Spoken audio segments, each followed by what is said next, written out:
Miss Marple and the Christmas bus ride affair. Welcome, friends, to Warm Pages. I'm Edward, and it's lovely to have you with us. Quick question.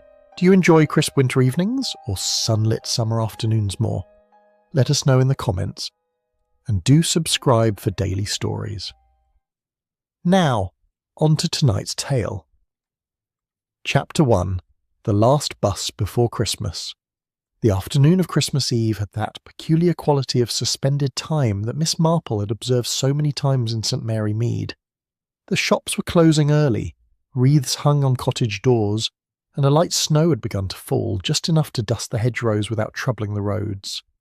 It was the sort of day when everything seemed to be holding its breath before the great exhale of Christmas itself. Miss Marple stood at the bus stop near the village green, her shopping basket over one arm and her umbrella hooked neatly over the other. She had promised her old friend Mrs. Bantry that she would call at Gossington Hall that evening for what Eleanor Bantry insisted on calling a simple gathering, though Miss Marple knew from long experience that Mrs. Bantry's simple gatherings were never quite as simple as advertised. Still, the invitation had been kindly meant, and the hall was in Little Shurston, just 3 stops along the bus route. The bus appeared around the corner with a wheezing groan, its windows fogged with the warmth of passengers already aboard. Mr. Hickson, who had driven the route for 20 years, brought it to a careful stop and the doors folded open with a pneumatic sigh. "Afternoon, Miss Marple," he said cheerfully as she climbed aboard. "Last run before we shut down for the holiday. You picked a good time to travel." "Thank you, Mr. Hickson. I do hope the roads remain clear for you." "Oh, this is nothing. Had worse on Michaelmas. I did." Miss Marple paid her fare and received her ticket, which Mr. Hickson punched with practised efficiency. The bus was perhaps 2/3 full, a comfortable crowd of familiar faces and a few strangers. She moved down the aisle, her eyes taking in the scene with the mild interest of someone who had spent a lifetime observing human nature in all its variety. Mrs. Wheaton from the post office sat near the front, surrounded by parcels wrapped in brown paper and string. She nodded to Miss Marple with the expression of one who has accomplished a great deal and is pleased about it. 2 rows behind her, young Timothy Reeves sat reading a newspaper, his bicycle propped awkwardly in the luggage area. He worked as a clerk at the bank and lived with his widowed mother in one of the newer cottages on the edge of the village. In the middle section, Miss Marple recognised Mr. Pemberthy, the chemist, who was engaged in quiet conversation with a woman Miss Marple did not immediately recognise. The woman was perhaps 40, well dressed in a dark green coat with fur trim, and she held herself with the sort of careful composure that suggested she was not entirely comfortable. There was something in the set of her shoulders, Miss Marple thought, that reminded her of Mrs. Hargraves, who had once come to St. Mary Mead to visit a relative she hadn't spoken to in 15 years. That particular tension of family duty performed without pleasure. Across the aisle from Mr. Pemberthy sat a man Miss Marple knew slightly by sight. Mr. Edwin Lorimer was a retired solicitor who had taken a house in St. Mary Mead some 3 years previously. He was a man of perhaps 65, thin and precise in his movements, with the sort of face that suggested a lifetime of reading contracts and finding the clauses others had missed. He held a parcel on his lap, wrapped in plain paper and tied with twine, and his gloved hands gripped it with a firmness that seemed excessive for such a modest package. Miss Marple selected a seat near the back, where she could observe the other passengers without appearing to stare. It was a habit born of years in a small village, where one learned to gather information through peripheral vision and careful listening rather than direct inquiry. The bus lurched forward, and the journey began. For several minutes there was only the comfortable sound of the engine and the occasional murmur of conversation. Mrs. Wheaton consulted a list she had drawn from her handbag, moving her lips slightly as she counted items. Timothy Reeves turned a page of his newspaper. Mr. Pemberthy gestured toward the window, making some remark about the weather to his companion, who nodded but did not reply. It was Mr. Lorimer who first caught Miss Marple's sustained attention. He had shifted the parcel from his lap to the seat beside him, then picked it up again, then set it down once more. His movements had the quality of a man who cannot quite get comfortable, though the seat itself seemed adequate enough. After a moment, he removed his gloves and placed them in his coat pocket, then immediately took them out again and put them back on. It was a small thing, but it spoke of an inner disturbance, a preoccupation that would not let him rest. The woman in the green coat glanced back at him once quickly, then returned her attention to Mr. Pemberthy, but Miss Marple had seen the look, and it had not been casual. There had been something measuring in it, something calculated. The bus made its first stop at Bickham Corner, where an elderly man disembarked with much fussing over his walking stick.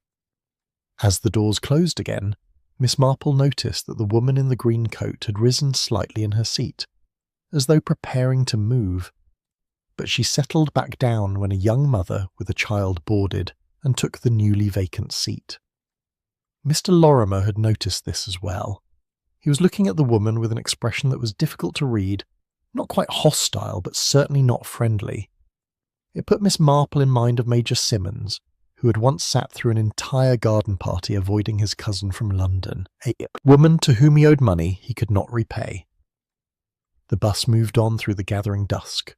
The snow was falling more steadily now, coating the fields on either side of the road with a clean white blanket.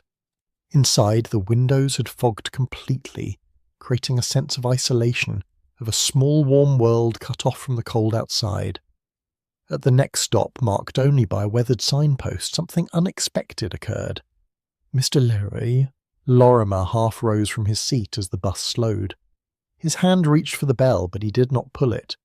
He stood there for a moment, bent slightly under the low ceiling, his face turned toward the door. Then, quite deliberately, he sat back down. Miss Marple's eyes narrowed slightly. It had been a decided movement, not the vague uncertainty of someone who had forgotten their stop. He had intended to get off, and then had changed his mind. Or perhaps, and this was the thought that came to her quite unbidden, he had been prevented from doing so. She glanced around the bus, but no one else seemed to have noticed anything unusual. Mrs. Wheaton was still absorbed in her parcels. Timothy Reeves had dozed off, his newspaper sliding toward the floor. Mr. Pemberthy and the woman in green had turned their attention to the snowy landscape outside. But Miss Marple had seen Mr. Lorimer's eyes in that moment of decision, and she had seen something that reminded her very much of a cornered animal, not frightened exactly, but aware of being trapped, of having no good choices remaining. The woman in the green coat rose from her seat and moved down the aisle, steadying herself against the seats as the bus swayed. She stopped beside Mr. Lorimer. "I'm so sorry to trouble you," she said, her voice pleasant and cultured. "But might I sit here for a moment? I'm feeling rather unsteady with the motion." Mr. Lorimer looked up at her, and for just an instant Miss Marple saw something pass between them. Recognition, certainly. But more than that, a kind of wary acknowledgement, like two chess players meeting over a board. "Of course, see?" He said stiffly, though he did not move his parcel. How kind. This snow is making the roads treacherous, isn't it? The woman settled into the seat across the aisle from him, not beside him, as her words had suggested. "I do hope Mr. Hickson can manage the route safely." "He's driven it long enough," Mr. Lorimer said shortly. "Yes, I suppose he has." She smiled, and it was a pleasant smile, but Miss Marple noticed that it did not quite reach her eyes. One does become complacent with familiar things, though. It's the unexpected that catches us out. There was a brief silence. Mr. Pemberthy's and Mr. Lorimer's hands tightened on his parcel. "I don't believe I know you," he said at last. "Oh, but you do, Uncle Edwin," the woman said quietly, "though it has been some time." The word uncle hung in the air between them. Miss Marple, watching from her seat at the back, saw Mr. Lorimer's face go rigid, saw his fingers whiten where they gripped the parcel. "I see," he said after a long moment. "And are you visiting for Christmas?" "In a manner of speaking. I thought it time we renewed our acquaintance. After all, family is so important at this time of year, don't you think?" Her tone was perfectly pleasant, perfectly appropriate. But Miss Marple had heard that tone before in village sitting rooms and church vestries, whenever someone was saying one thing while meaning quite another. It was the tone Mrs. Caldwell had used when speaking to her sister about the inheritance, just before the unfortunate incident with the tea urn. The bus rumbled on through the snow, carrying its passengers toward their various destinations. Miss Marple looked out the window at the white fields, but her mind was turning over what she had just witnessed. A man who had chosen not to leave the bus. A woman who called him uncle and spoke of family with a smile that held no warmth. A parcel gripped too tightly. She thought of something her nephew Raymond had once said, that mysteries only happened in books and remote country houses. But Miss Marple knew better. Mysteries happened wherever human nature was found, and human nature was everywhere, even, perhaps especially, on a village bus on Christmas Eve, where everyone assumed they were safe because they were in public, surrounded by witnesses. The snow continued to fall, soft and silent, as the bus carried its passengers into the gathering darkness. Chapter 2. Seats taken without thought. The bus continued its steady progress through the deepening afternoon, the rhythm of the engine creating a kind of drowsy comfort that belied the tension Miss Marple had observed between Mr. Lorimer and his niece. For that was clearly what the woman was, though the relationship appeared to be neither close nor cordial. Miss Marple had always found it instructive to observe where people chose to sit when given the freedom to do so. In church, for instance, the same families occupied the same pews year after year, as though they had been assigned by some ancient decree rather than mere habit. Mrs. Price Ridley always sat 3 rows from the front on the left, never 4, never 2. The Bantry family had occupied the same pew since Colonel Bantry's grandfather had paid for the roof repairs in 1867. Even temporary visitors seemed to gravitate toward particular spots with an instinct that suggested something deeper than random choice. The same principle, she had noticed, applied to the bus. Mrs. Wheaton always sat near the front, where she could chat with Mr. Hickson if the mood took her, and be first to disembark at her stop. Young Timothy Reeves preferred the middle section on the right side, where the window afforded the best view of the cricket ground they passed on the way to Little Shurston. Mr. Homer Pemberthy, when he travelled by bus at all, took a seat that allowed him to stretch his legs, for he was a tall man and complained of rheumatism in damp weather. What was interesting, and Miss Marple filed this away in the careful mental catalogue she maintained, was that Mr. Lorimer had not taken his usual seat. He ordinarily sat near the front, just behind Mrs. Wheaton, where he could fold his newspaper precisely and read without the bus's motion disturbing him. Today he had chosen the middle section, and he had chosen it, Miss Marple suspected, quite deliberately. The woman in the green coat, his niece, had initially sat with Mr. Pemberthy, engaging him in conversation about nothing in particular. But her choice of seat had positioned her where she could observe Mr. Lorimer without appearing to do so. It was the sort of arrangement one saw in village sitting rooms when 2 parties wished to avoid direct confrontation while remaining acutely aware of each other's presence. Miss Marple's attention was drawn back to the present moment by a slight commotion near the front of the bus. The young mother who had boarded at Bickham Corner was struggling with her child, boy of perhaps 4 who had dropped his toy soldier and was now wailing for its return. The soldier had rolled under the seat in front of them, and the mother was attempting to retrieve it while keeping hold of her shopping and maintaining her composure. "Here now, let me help with that," said a cheerful voice. A man Miss Marple had not previously noticed rose from his seat. He was perhaps 50, broad-shouldered and ruddy-faced, with the look of someone who spent his days outdoors. She recognised him after a moment, Mr. Garrett, who kept a small farm just outside the village and occasionally sold eggs at the market. He retrieved the toy soldier with surprising agility for a man of his build and presented it to the child with a little bow that made the boy stop crying and giggle instead. "There you are, young man. Best keep a firm grip on it now, eh? Can't have the troops going AWOL on Christmas Eve." The mother thanked him warmly, and Mr. Garrett returned to his seat with the satisfied air of one who has performed a small kindness and expects no reward for it. But Miss Marple noticed that his seat was directly across from Mr. Lorimer, and that he had taken it after Mr. Lorimer had boarded, not before. It might mean nothing. Then again, it might mean a great deal. The niece, Miss Marple found herself wishing she knew the woman's name, had watched this small drama with interest. As Mr. Garrett settled back into his seat, she leaned forward slightly. "How kind of you," she said. "Children can be such a trial when travelling, can't they? Though I suppose one becomes accustomed."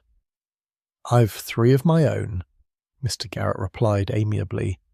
"All grown now, but I remember the days well enough. You have children yourself, miss?" "Mrs.," the woman corrected gently. "Mrs. Devering. And no, I'm afraid I've not been blessed in that way." "Ah, well, every life has its own shape, doesn't it?" "Indeed it does." The exchange was perfectly ordinary, the sort of casual conversation that arose naturally between strangers on a bus. Yet Miss Marple found herself noting it, filing it away. Mrs. Devering had given her name, which she had not done when speaking to her uncle, and she had done so in a voice loud enough for Mr. Lorimer to hear, though she had not looked at him directly. Mr. Lorimer, for his part, had gone very still at the mention of the name. His hands remained on his parcel, but his knuckles had whitened again, and his jaw was set in a line that spoke of barely suppressed emotion.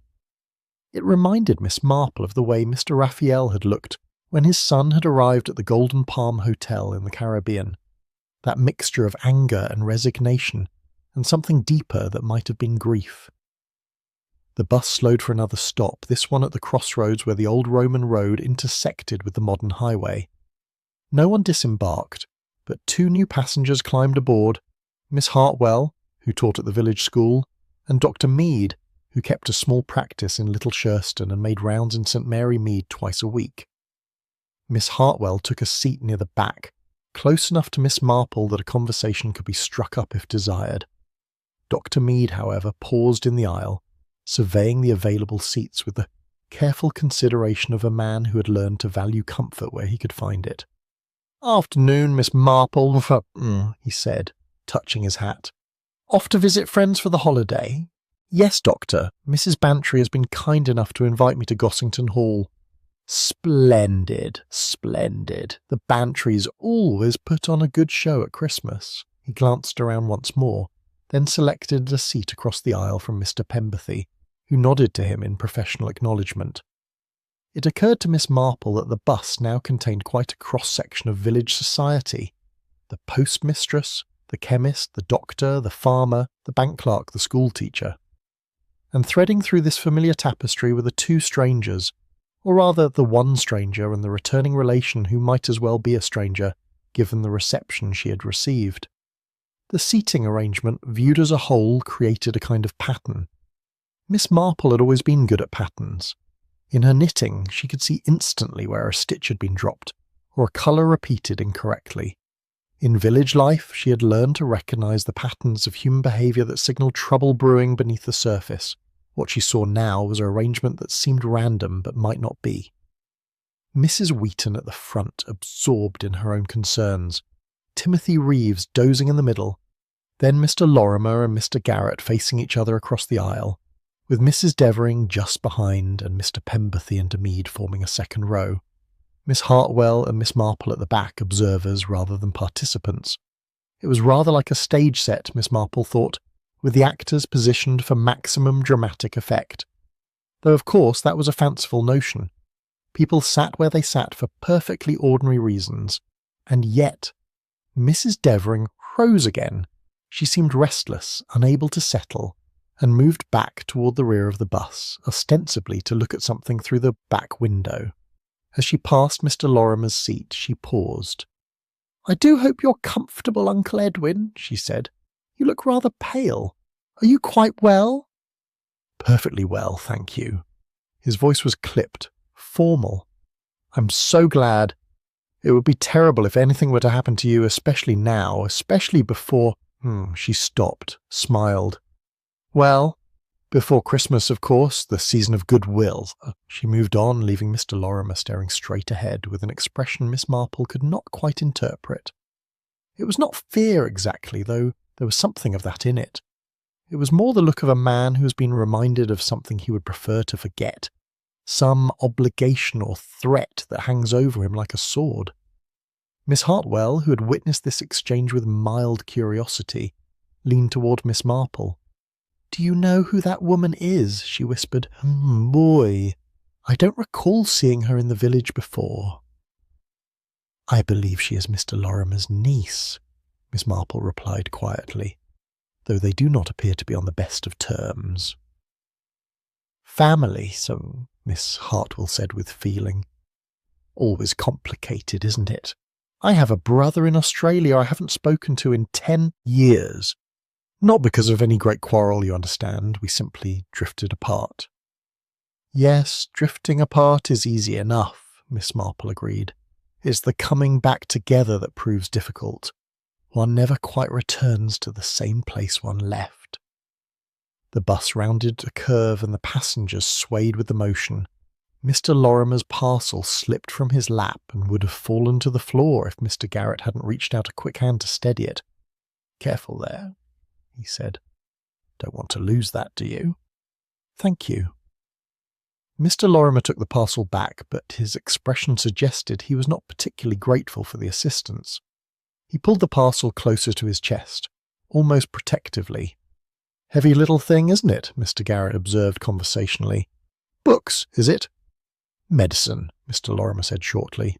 "From Mr. Pemberthy's shop, nothing that would interest you." "Ah, well, we all need our medicines at our age, don't we?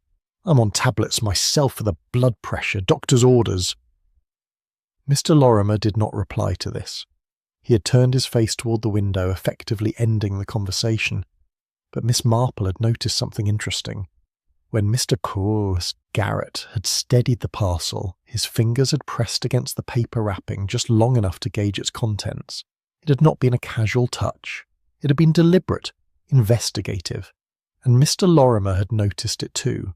His reaction had been immediate and defensive, the response of someone whose possessions had been examined without permission. The snow continued to fall outside, heavier now, beginning to accumulate on the hedgerows and fence posts. Inside the bus, the warmth and the gentle motion had lulled most of the passengers into a kind of peaceful stupor. Mrs. Wheaton had put away her list and was gazing contentedly at the snowy landscape. Timothy Reeves snored gently, his newspaper abandoned on the seat beside him. Even Dr. Mead had closed his eyes, his medical bag resting securely at his feet. But some of the passengers remained alert. Mrs. Devering stood near the back window, ostensibly watching the road behind them, though Miss Marple suspected she was actually watching Mr. Lorimer's reflection in the glass. Mr. Garrett sat with his arms crossed, his eyes half closed but not quite shut, the posture of a man who appeared relaxed but was actually quite watchful, and Mr. Lorimer himself sat rigid in his seat, his parcel clutched to his chest, his eyes fixed on nothing in particular. 3 people, Miss Marple thought, all focused on one thing, though whether that thing was the parcel itself or what it represented, or something else entirely, she could not yet determine. The bus slowed for another stop, and Miss Marple noticed that they were approaching the village of Bidwell, where a small lane branched off toward the old Norman church. It was the sort of place where nothing ever happened, where life proceeded at its ancient pace undisturbed by modern concerns. Or so everyone believed. Miss Marple had lived long enough to know that such places often harboured the deepest secrets of all. Chapter 3: The Stop Everyone Missed. The bus approached the Bidwell stop with its usual grinding of gears and hiss of brakes. Miss Marple, who had travelled this route many times over the years, knew that few passengers ever alighted here.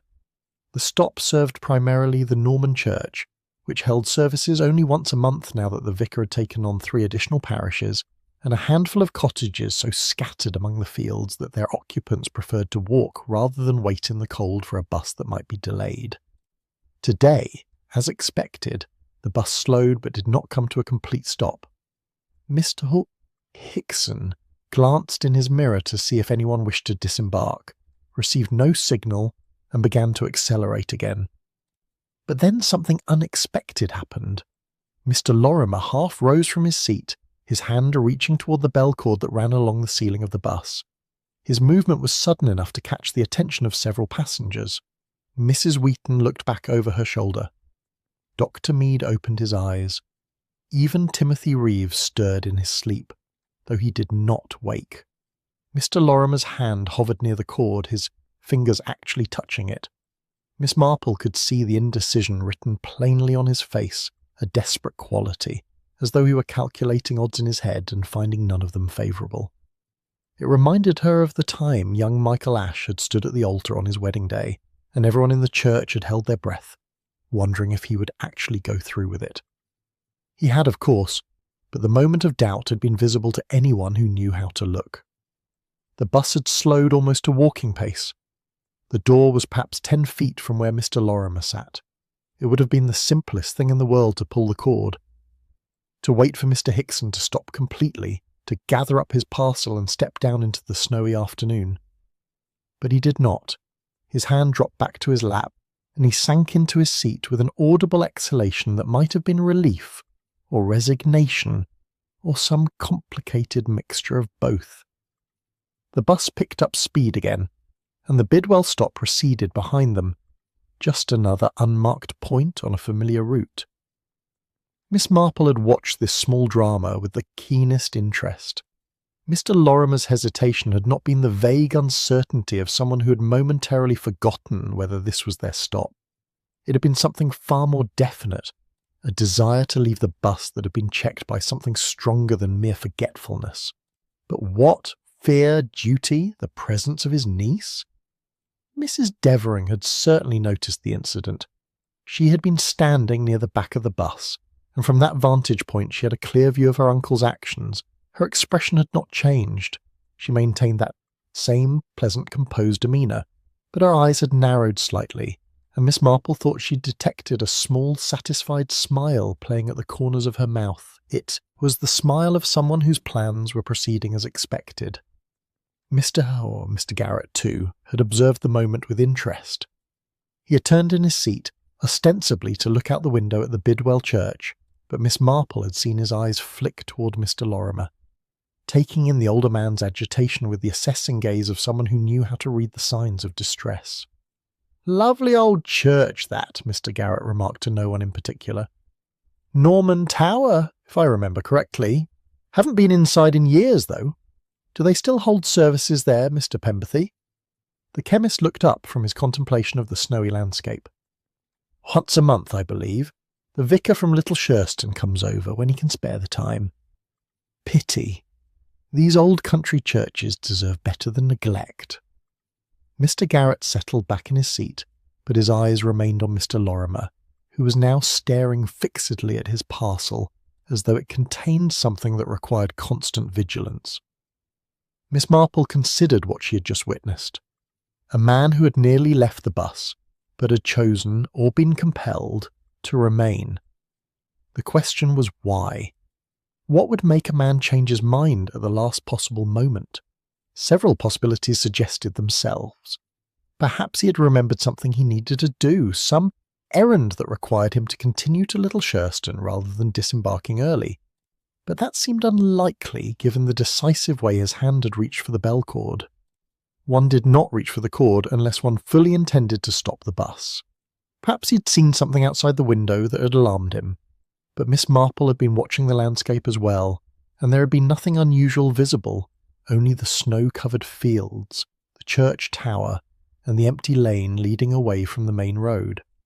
Or perhaps, and this seemed most probable, he had realised that leaving the bus would put him in a vulnerable position. Bidwell was isolated, the cottages far apart, the next bus not until after Christmas. A man alone on that country lane, with a parcel that apparently contained something of value or significance, might find himself in an awkward situation if someone else chose to disembark with him. Miss Marple's eyes moved to Mrs. Devering, who had now returned to her seat near Mr. Pemberthy. The woman had taken out a compact and was examining her reflection with the casual attention of someone who had nothing more important to think about than her appearance. But Miss Marple had not forgotten that satisfied smile, that predatory awareness. "Are you quite all right, Mr. Lorimer?" Dr. Mead's voice cut through the quiet rumble of the bus. "You look rather pale. Nothing wrong, I hope?" Mr. Lorimer started, as though the doctor's words had pulled him from some deep reverie. "Perfectly fine, thank you, Doctor. Just a touch of indigestion. Nothing to concern yourself with. If you're certain, though I must say this weather can't be helping. The cold affects the circulation, sets off all manner of complaints. Yes, I'm sure you're right. You're still taking the medication I prescribed last month, I trust? The tablets for your heart? There was the briefest pause before Mr. Lorimer answered. Yes, doctor, regular as clockwork. Good. Can't be too careful at our age. Heart trouble's nothing to trifle with. Dr. Mead shifted in his seat, making himself more comfortable. I assume you picked up your latest prescription from Pemberthy's? I saw you coming out of the chemist's shop yesterday afternoon. Mr. Lorimer's hands tightened on his parcel. Yes, indeed. Mr. Pemberthy was very efficient, as always. Mr. Pemberthy acknowledged this compliment with a small nod. We do our best, Mr. Lorimer, though I must remind you those tablets should be taken with food, not on an empty stomach. I'm aware of the instructions, thank you. Miss Marple found this exchange illuminating in several respects. First, it confirmed that the parcel did indeed contain medicine, heart medication no less, which suggested Mr. Lorimer had a serious condition that required regular treatment. Second, it established that Mr. Pemberthy had prepared the prescription, which meant the chemist knew exactly what was in the parcel. And third, it revealed that Dr. Mead was aware of Mr. Lorimer's health issues and was concerned enough to inquire after them in public. It also meant that if something were to happen to Mr. Lorimer's medication, if it were to be tampered with or replaced, the consequences could be severe, potentially fatal. Mrs. Devering had listened to this exchange with apparent disinterest, but Miss Marple noticed that she had stopped examining her compact and was now gazing out the window with a fixed attention that seemed excessive for a snowy landscape that offered nothing of particular interest. The bus rumbled on through the gathering dusk. Inside, the warmth had become close, almost stifling, and several passengers had loosened their coats or scarves. The windows were completely fogged now, obscuring the view outside and creating an odd sense of isolation, as though the bus existed in its own little world, disconnected from the familiar countryside through which it travelled. Miss Marple shifted slightly in her seat, adjusting her shopping basket. As she did so, she caught Miss Hartwell's eye, and the schoolteacher leaned toward her with the confidential air of someone who wishes to share an observation. "That Mr. Lorimer seems rather agitated, doesn't he?" Miss Hartwell whispered. "I do hope nothing's wrong. He has always struck me as such a composed gentleman." "Perhaps he's anxious about the weather," Miss Marple suggested mildly. "It can be worrying to travel in snow, especially at his age." "Yes, I suppose so. Though I must say his niece doesn't seem concerned, rather composed, isn't she? Almost unnaturally so." Miss Marple had to agree with this assessment. Mrs. Devering sat with her hands folded in her lap, her expression serene, showing no signs of the anxiety that might be expected from someone travelling on a snowy Christmas Eve to visit an uncle with whom she was clearly not on good terms. It was the composure of someone who knew exactly what was going to happen and had no fear of the outcome. The bus slowed again for the next stop, where a lane led off toward the Ridgway Farms. This time no one moved toward the bell cord. Mr. Lorimer remained rigidly in his seat, his decision apparently made. Whatever had prompted his near departure at Bidwell, he had committed himself now to staying on the bus until his intended destination. Or perhaps, Miss Marple thought, he had simply realised that there was no escape, that whatever was going to happen would happen regardless of where he chose to disembark, that the trap, if trap it was, had already been sprung, and his only choice now was to see it through to its conclusion. The snow fell more heavily, coating the world in white silence, and inside the warm, close confines of the bus, the passengers continued their journey, each absorbed in their own thoughts, unaware, or perhaps all too aware, of the small drama unfolding in their midst. Miss Marple folded her hands over her shopping basket and continued to observe. In her experience, the most important moments were often the ones that seemed insignificant at the time. A hesitation, a change of mind, a decision not made. These were the things that revealed character, and character, as she had learned over many years in St. Mary Mead, was everything. Chapter 4. A Courtesy Offered. The bus continued its steady progress through the snowy afternoon, the rhythm of its motion and the warmth of its interior creating a drowsy atmosphere that seemed at odds with the tension Miss Marple had observed building among certain passengers. Outside, the world had become a study in white and grey, the snow falling steadily now, coating the hedgerows and fields in a blanket that softened all edges and muffled all sound. It was perhaps 10 minutes after the Bidwell stop when the incident occurred that would later seem, to Miss Marple's reflective mind, the pivot upon which everything else turned. Mr. Lorimer had been sitting with his parcel clutched to his chest, his posture rigid and uncomfortable. The parcel itself was not particularly large, perhaps the size of a small book, but he held it as though it was something precious and fragile, something that required constant protection. His gloved hands gripped the brown paper wrapping with a tension that must have been exhausting to maintain. Mrs. Devering, who had been sitting across the aisle and one row behind her uncle, rose from her seat as the bus swayed around a gentle curve. She steadied herself against the seat backs, moving with the practised ease of someone accustomed to travelling on buses and trains. As she passed Mr. Lorimer, she paused, looking down at him with an expression of concern that might have been genuine had Miss Marple not observed the calculating look in her eyes just moments before. "Uncle Edwin," she said, her voice pitched to carry sympathy without being loud enough to disturb the other passengers unnecessarily. "You look terribly uncomfortable holding that parcel in such a way. You'll give yourself cramp." Mr. Lorimer looked up at her, his expression guarded. "I'm perfectly comfortable, thank you." "But you're not. Are you? I can see your hands are quite stiff. Why don't you let me hold it for a moment? Just while you adjust yourself in your seat. You'll feel much better if you can stretch properly." There was something in her tone that reminded Miss Marple of the way Mrs. Bantry's sister used to offer to hold the family jewellery while Eleanor changed for dinner, a courtesy that was really an assertion of rights, a reminder that what belonged to one might equally belong to another. The offer contained within it an assumption of familiarity that the recipient might not wish to grant but would find awkward to refuse.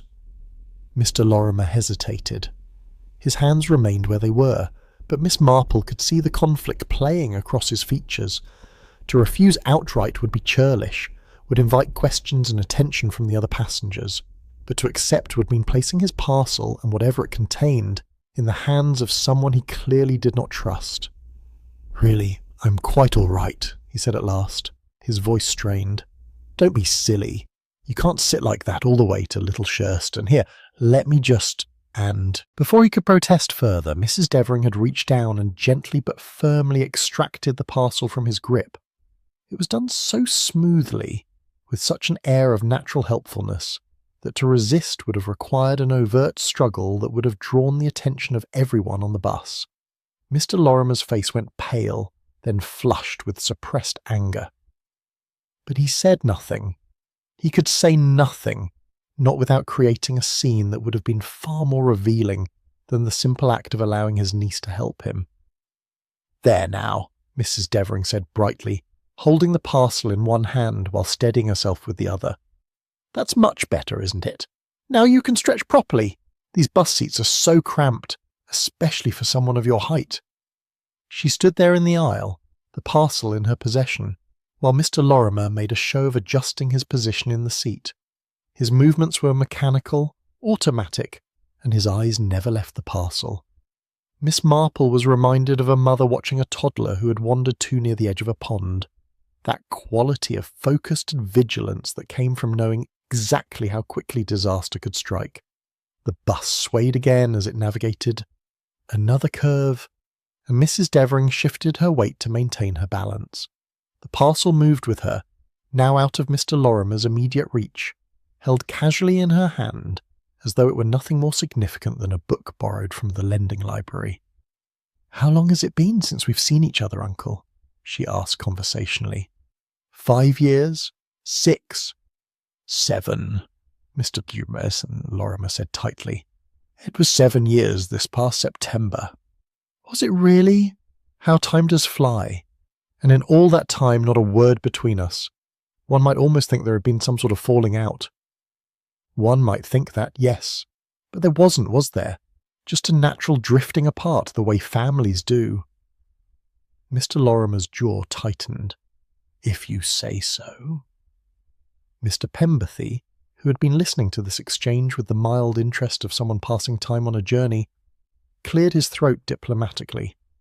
Family relationships can be complicated, he observed. I have cousins in Wales I haven't seen in 20 years. Not through any quarrel, you understand, simply distance and circumstance. How very understanding of you, Mr. Pemberthy, Mrs. Devering said, turning her smile on the chemist. Though I wonder if all separations are quite so innocent. Sometimes people avoid each other for very specific reasons, don't they? I suppose they do, Mr. Pemberthy agreed, though he looked somewhat uncomfortable at the direction the conversation had taken. Mrs. Devering turned back to her uncle, the parcel still held loosely in her hand. Are you comfortable now? Shall I return this to you? For a moment Mr. Lorimer seemed about to snatch it back immediately, but then something in his expression changed, a kind of weary resignation, as though he had calculated the odds and found them not in his favour. If you would be so kind, he said, his voice carefully neutral. Of course, but Mrs. Devering did not immediately hand the parcel back. Instead, she held it for a moment longer, her fingers adjusting their grip as though testing its weight. It's heavier than it looks. Medicine, you said. You must be taking quite a lot of it. The prescription is for several weeks, Mr. Lorimer replied stiffly. Several weeks, I see. She handed the parcel back to him, but the movement was deliberate, almost ceremonial, as though the act of returning it carried some significance beyond the mere physical transfer of an object from one person to another. One does hope you'll be diligent about taking it properly. Heart conditions can be so dangerous if not properly managed. Mr. Lorimer took the parcel and immediately clutched it back to his chest, his relief at having it returned warring with his anger at having it taken in the first place. I'm quite capable of managing my own health, thank you. I'm sure you are, though at your age and with your condition, one can never be too careful, can one? Mistakes can happen so easily. A wrong dosage, a medication taken at the wrong time, an unfortunate interaction with something else. She smiled pleasantly. But of course you have Dr. Mead to advise you, and Mr. Pemberthy to ensure everything is prepared correctly. There was something in the way she said this last part that made Miss Marple's attention sharpen. It was not quite a threat, not quite an insinuation, but something that lived in the territory between the two. It put her in mind of the time Mrs. Caldwell had remarked to her sister that it was so fortunate the T-Urn's temperature gauge was working properly, just before the unfortunate incident that had resulted in the sister's hospitalization. The words had been innocuous enough, but the intent behind them had been perfectly clear to anyone who knew how to listen. Mrs. Devering moved back to her seat, leaving Mr. Lorimer to clutch his parcel with renewed desperation. But Miss Marple had observed something interesting during that brief moment when the parcel had been in Mrs. Devering's possession. The woman's fingers had explored the wrapping with a subtle, searching movement, as though trying to determine the exact shape and contents of what lay within. It had been done so quickly and naturally that anyone not specifically watching for it would have missed it entirely. But Miss Marple had been watching, and she had seen. Mr. Garrett, who had observed this entire exchange from his seat across the aisle, caught Miss Marple's eye for just a moment. There was something in his expression that suggested he too had found the incident worthy of note. He shifted in his seat, crossing his arms, and settled back with the air of someone who was content to wait and see what would happen next. The bus rumbled on through the snow.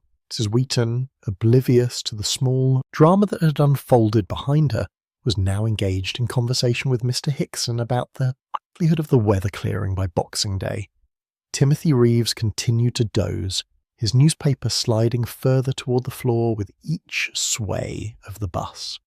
Dr. Mead had closed his eyes again, though whether he was actually sleeping or simply resting was impossible to determine. Miss Hartwell leaned toward Miss Marple once more, her voice barely above a whisper. That was rather odd, wasn't it? The way she took his parcel like that. People often try to be helpful, Miss Marple replied mildly, though sometimes their help is not as welcome as they might think. She didn't seem particularly concerned with whether it was welcome or not. Rather presumptuous, if you ask me. Miss Marple said nothing to this, but she privately agreed with the assessment. Mrs. Devering had taken the parcel not out of genuine concern for her uncle's comfort, but for her own purposes, and whatever those purposes were, they had been at least partially satisfied by that brief period of possession. The question was what exactly she had learned or accomplished in those few moments. Had she been testing the weight, trying to confirm what was inside? Had she been looking for some way to open it undetected? Or had she simply been asserting her power over her uncle, demonstrating that what was his could be taken from him at will? Miss Marple turned these questions over in her mind as the bus continued its journey. The light outside was fading now, the short winter afternoon drawing toward evening. Soon they would reach Little Shurston, and the passengers would disembark and go their separate ways, and this strange little journey would be over. But Miss Marple had the distinct feeling that something significant had occurred on this bus, something that would have consequences beyond this single afternoon. The taking of the parcel, however briefly, had changed something. It had established a precedent, a pattern. It had shown that Mr. Lorimer's possessions, and by extension Mr. Lorimer himself, were not as secure as he might have believed. And that, Miss Marple reflected, was often the first step towards something far more serious. Once someone had demonstrated that they could take what belonged to another, the question became not whether they would do so again, but when. The snow continued to fall, soft and silent, as the bus carried its passengers onward through the gathering dusk. Chapter 5. The parcel under the seat. The afternoon had worn on, and the interior of the bus had taken on that peculiar quality of shared space that becomes increasingly intimate as darkness falls outside. The fogged windows created a sense of enclosure, of being cut off from the world beyond the glass, and the passengers had settled into that quiet, contemplative state that often accompanies the final stages of a journey. Miss Marple had been watching Mr. Lorimer with the steady, unobtrusive attention that years of village life had taught her to perfect. One learned in St. Mary Mead to observe without appearing to stare, to gather information through peripheral vision and careful listening rather than direct scrutiny. It was a skill that had served her well on many occasions, and it was serving her well now. Mr. Lorimer had recovered his parcel from his niece, and for several minutes he had held it with the same rigid intensity as before. But gradually, so gradually that Miss Marple suspected he was not entirely aware of it himself, his grip had begun to relax. His hands, which had been clenched white-knuckled around the brown paper, had loosened slightly. His shoulders, which had been drawn up almost to his ears with tension, had dropped to a more natural position. It was the exhaustion of sustained vigilance, Miss Marple thought. One could not maintain that level of alertness indefinitely. Eventually, the body demanded rest, and the mind followed suit.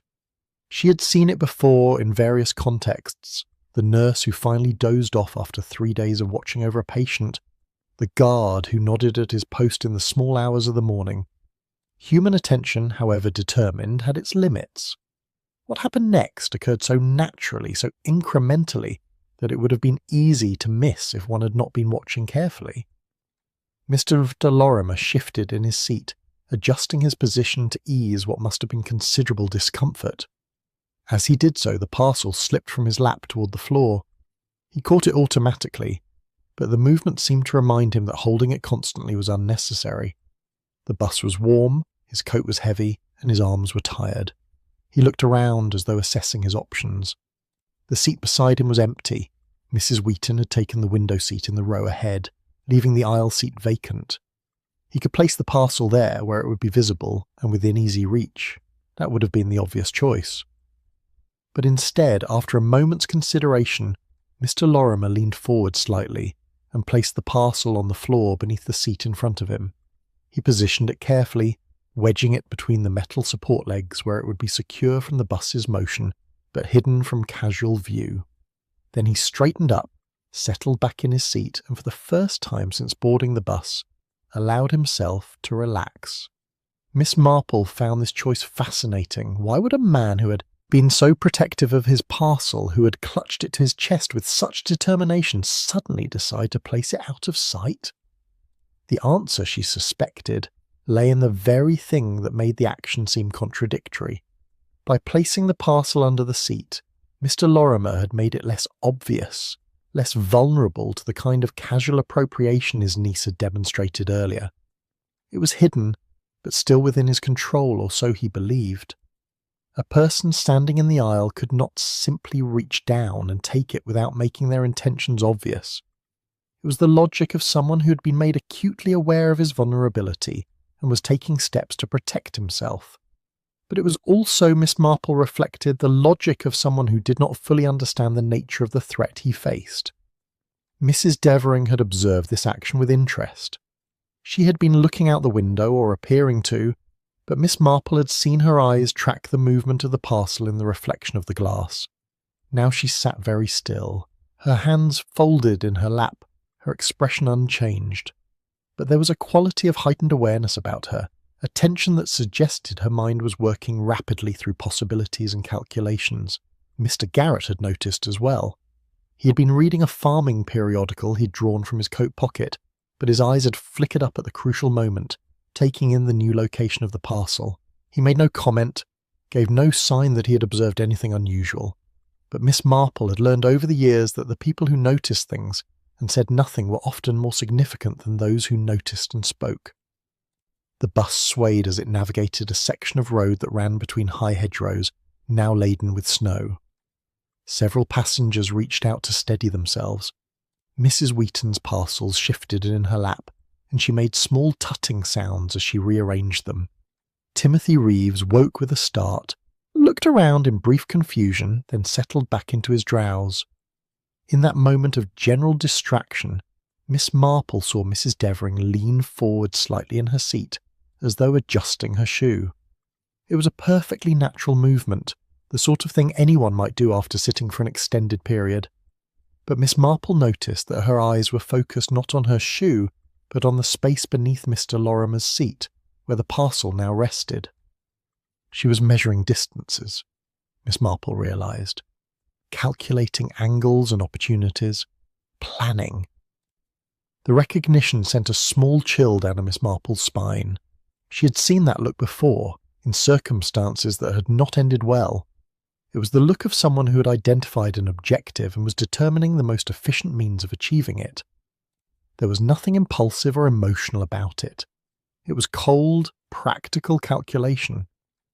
Mr. de Pemberthy had dozed off, his head tilted back against the seat, his mouth slightly open. Dr. Mead appeared to be reading a medical journal, though at this angle and in this light it was difficult to be certain. Miss Hartwell had taken out her knitting, a scarf in red wool that was progressing steadily despite the motion of the bus, the ordinary activities of ordinary people on an ordinary bus journey. And yet, beneath this surface of normality, something else was occurring, something that had the quality of a chess game with pieces moving into position and strategies being contemplated. Miss Marple's attention was drawn back to the parcel under the seat. From her position at the back of the bus, she could just make out its corner, the brown paper darker against the darker floor. It looked innocent enough, that small package. Just medicine, as Mr. Lorimer had said. Heart medication that he needed to take regularly to manage a serious condition. But Miss Marple had lived long enough to know that the most dangerous objects were often the most innocent-looking. A cup of tea could be poisonous. A letter could destroy a reputation. A gift could conceal a threat. The appearance of harmlessness was often the most effective disguise. She thought about what she had observed so far. A man and his estranged niece travelling on the same bus but not together. A parcel that contained medicine that the man needed for his survival. A brief moment when that parcel had been taken from his possession, examined, then returned. And now, the parcel placed in a location where it was hidden, but potentially accessible to anyone who knew where to look. The pattern was forming in her mind, though she could not yet see its complete shape. It reminded her of the time she had watched Mrs. Caldwell prepare tea for her sister, each movement perfectly innocent in itself, but together forming a sequence that had resulted in tragedy. Small actions, insignificant in isolation, but deadly when combined with intent. Mr. Lorimer seemed unaware of the attention his parcel was receiving. He had closed his eyes, though Miss Marple suspected he was not actually sleeping. There was a tension around his mouth, a tightness in his jaw that spoke of a mind that would not rest. He was a man carrying a burden, she thought.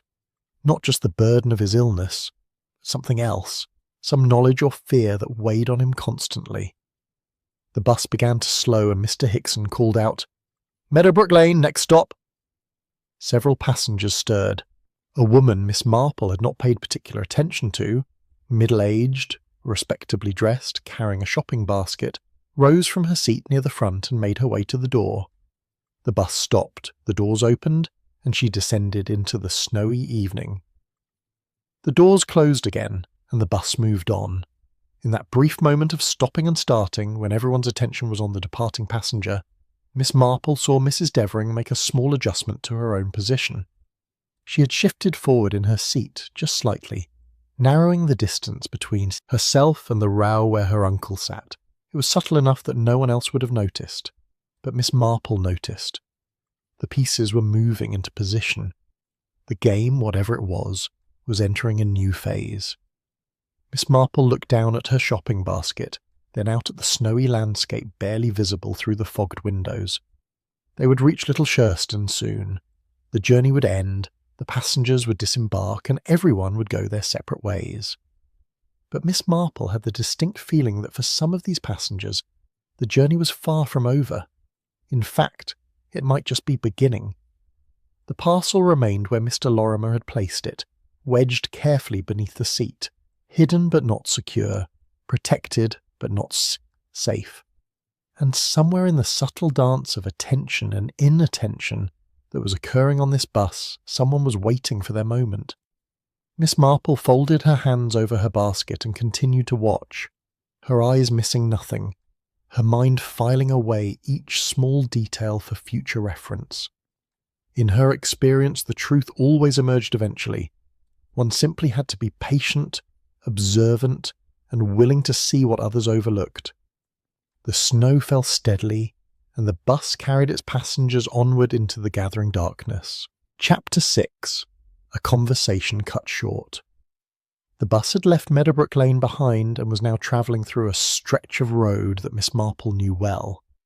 It ran between two estates, the Ashford property on the left and the old Grantham place on the right, both hidden from view by high hedges and stone walls that dated back centuries.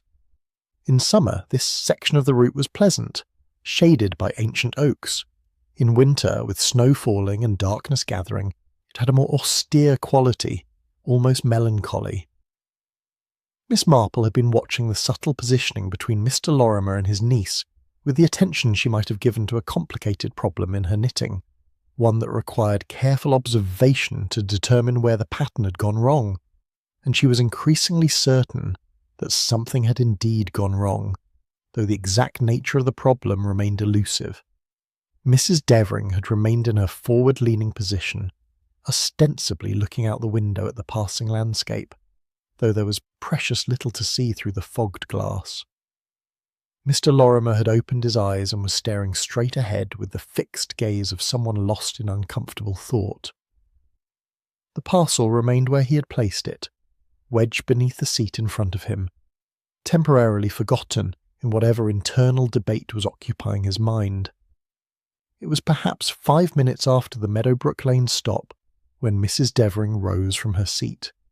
She did so with the same casual grace she had displayed earlier, steadying herself against the seatbacks as the bus swayed. But this time, instead of moving toward the back of the bus, or engaging Mr. Pemberthy in conversation, she moved directly to the seat across the aisle from her uncle. "Uncle Edwin," she said, her voice low enough that it would not carry to the other passengers, "I think we should talk." Mr. Lorimer's jaw tightened. "I have nothing to say to you."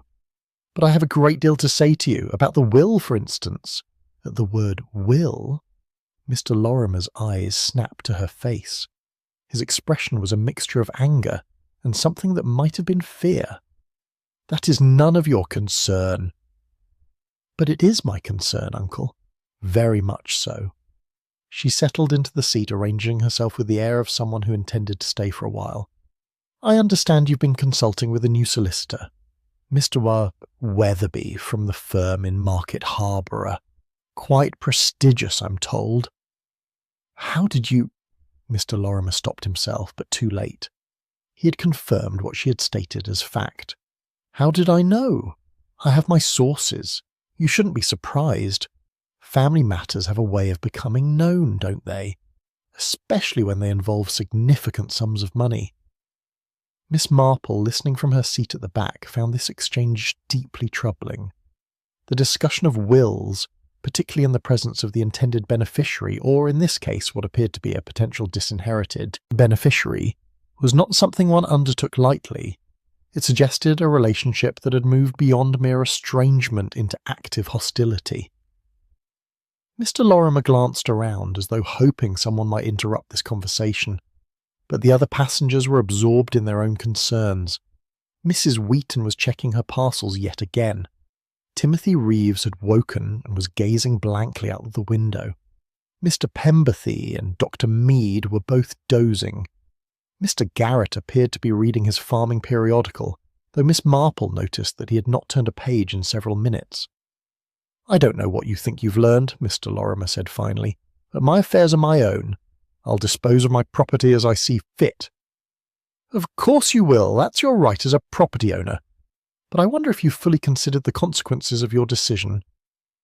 Mrs. Devering's voice remained pleasant, almost conversational, but there was steel beneath the silk. After all, there are expectations, promises made, if not explicitly, then implicitly. When your brother died, my father, you assured him I would be cared for. And you were cared for. You received your inheritance from your father's estate, which was considerably smaller than it should all have been, as you well know. The investments you recommended proved unfortunate. I recommended nothing. I merely provided information, which you were free to act upon or ignore as you chose.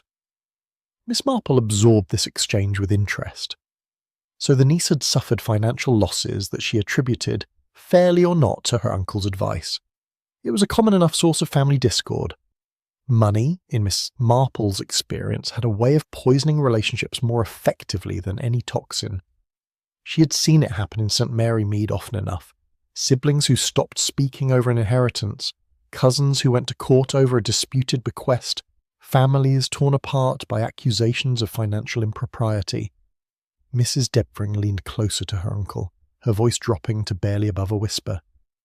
You're planning to change the will after Christmas, to leave everything to that ridiculous charity. The Society for the Preservation of Medieval Manuscripts, isn't it? As though dusty old books were more important than family. Perhaps they are, Mr. Lorimer said coldly. At least they don't. But he never finished his sentence. At that precise moment, the bus turned onto a narrower section of road, one that ran between high stone walls. The turn was sharper than expected, and Mr. Hickson, perhaps being overly cautious due to the snow, braked more abruptly than usual. The passengers lurched forward in their seats. Mrs. Wheaton let out a small cry of alarm as one of her parcels slipped from her lap and tumbled into the aisle. Timothy Reeves grabbed the seat in front of him to keep from pitching forward. Dr. Mead woke with a start, looking around in confusion. Even Miss Marple, who had been braced for the turn, felt herself pressed uncomfortably against her shopping basket. In that moment of general disruption, several things happened almost simultaneously. Mrs. Devering, who had been leaning toward her uncle, was thrown against the back of the seat in front of her. She put out her hand to steady herself, and her fingers brushed against Mr. Lorimer's coat sleeve. Mr. Lorimer, equally off balance, reached down instinctively to check that his parcel was still secure beneath the seat. His hand found it, confirmed its presence, and withdrew, and Mr. Garrett, rising from his seat as though to help Mrs. Wheaton retrieve her fallen parcel, moved down the aisle just as the bus steadied itself. He passed directly by Mr. Lorimer's row, close enough that his coat brushed against the seats. The entire sequence lasted perhaps 5 seconds. Then the bus straightened, Mr. Hickson called out an apology for the rough turn, and everyone settled back into their places. Mrs. Wheaton retrieved her parcel with Mr. Garrett's assistance. Dr. Mead closed his eyes again. Timothy Reeves returned to his window gazing, but Miss Marple had been watching carefully, and she had seen something that troubled her deeply. In that moment of confusion, when everyone was distracted by the sudden movement of the bus, Mrs. Davering's hand had not merely steadied itself against Mr. Lorimer's sleeve, it had moved with purpose, with deliberation, reaching toward the pocket of his coat. And Mr. Lorimer, when he had reached down to check on his parcel, had done so not with the casual gesture of someone confirming what they already knew to be true, but with the urgent motion of someone who feared their possession might no longer be where they had left it. The conversation between uncle and niece had ended as abruptly as the bus's turn. Mrs. Devering returned to her own seat without another word, her expression unreadable. Mr. Lorimer sat rigidly, his hands now clasped tightly in his lap, his eyes fixed on some point in the middle distance. But the tension between them had not dissipated. If anything, it had intensified. It hung in the air like the charged atmosphere before a thunderstorm, waiting for the right conditions to break. Miss Hartwell, who had dropped a knitting needle during the unexpected turn, leaned toward Miss Marple as she retrieved it from the floor. Goodness, that was rather sudden, wasn't it? I do hope Mr. Hickson is feeling quite well. Not like him to take a turn so sharply. The snow makes the roads treacherous, Miss Marple replied. I'm sure he was being cautious. Yes, I suppose so, though it's made rather a mess of my counting. I've lost track of which row I was on. Miss Marple made a sympathetic noise, but her attention was not on Miss Hartwell's knitting. She was thinking about what she had observed, trying to fit the pieces together into a coherent pattern. A conversation about a will and an inheritance. A sudden turn that created a moment of confusion, a hand reaching toward a pocket, a parcel checked and confirmed. Small actions, seemingly unrelated. But Miss Marple had learned over many years that nothing was truly unrelated. Everything connected to everything else, if one could only see the pattern clearly enough. The bus rumbled on through the snowy evening. The lights of Little Shurston were visible now in the distance, a warm glow against the darkening sky. Soon they would arrive, and this strange journey would end. But Miss Marple had the distinct feeling that something had changed in those few seconds of disruption. Something had been set in motion that could not easily be stopped. Like a chess piece moved into an attacking position, or a domino tipped to begin a chain reaction, the events on this bus had acquired a momentum of their own. She looked at Mr. Lorimer, sitting alone with his thoughts and his fears. She looked at Mrs. Devering, composed and watchful. She looked at Mr. Garrett, returned now to his seat, his farming periodical once again open before him. And she wondered which of them, if any, truly understood what was happening on this Christmas Eve bus journey. Chapter 7. The Driver's Detour. The lights of Little Shurston had grown closer, their warm glow a welcome sight against the darkening winter sky. Miss Marple consulted her small watch and noted that they were running perhaps 10 minutes behind schedule. Not unusual in snowy weather, but enough to make those passengers with specific appointments feel the press of time. Mrs. Wheaton had begun gathering her parcels with the purposeful air of someone preparing to disembark. Timothy Reeves had straightened in his seat and was reaching for his bicycle in the luggage area. Even Dr. Mead had opened his eyes and was checking his own watch, no doubt calculating whether he would reach his next appointment on time. It was at this moment, when everyone's thoughts were turning toward arrival and the journey's end, that Mr. Hickson's voice came through the bus with unexpected news. Ladies and gentlemen, I'm afraid we'll need to make a short detour. There's been word of roadworks on the main approach to Little Shurston, broken water main apparently. We'll need to take the old coach road. It'll only add a few minutes, but I wanted to let you know. A collective sigh ran through the bus, the sound of people resigned to minor inconvenience. Mrs. Wheaton tutted and began rearranging her parcels yet again. Timothy Reeves settled back into his seat with a look of patient acceptance. Dr. Mead frowned but said nothing. Miss Marple, however, found herself experiencing a small prickle of unease, though she could not immediately identify its source. There was something about the timing of this detour, coming as it did after all that she had observed, that struck her as significant. It was rather like the moment in one of her jigsaw puzzles when a piece that seemed to belong nowhere suddenly revealed itself to be the key to an entire section. The bus turned off the main road onto a narrower lane. The old coach road, as Mr. Hickson had called it, was indeed old. Miss Marple remembered travelling along it as a young woman before the modern highway had been built.